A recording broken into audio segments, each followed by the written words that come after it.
श्री करमतीबाई शेखावत राजा के पुरोहित श्री परशुराम जी की पुत्री थी। उनका निवास स्थान खटेला सिकरी राजस्थान था। करोड़ों कामदेवों से भी अधिक मनोहर श्याम सुंदर श्री करमतीबाई के हृदय पर बस गए थे। इसलिए उन्हें घर और घर का कामकाज भूल गई थी। भगवान की नित्य मानसी सेवा करती थी। जब ये ध्यान में बैठती थी तो कई पहर तक बीत जाते थे।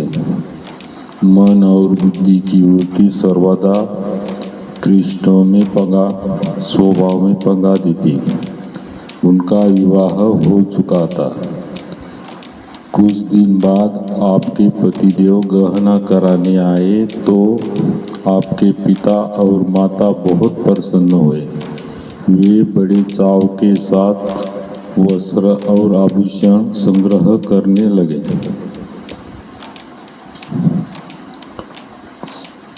परंतु गहने की चर्चा सुनकर करमतीबाई बड़ी सोच विचार में पड़ गई। आप क्या करना चाहिए? हड्डी और चमड़े का बना ये मानव शरीर प्रेम करने योग्य नहीं।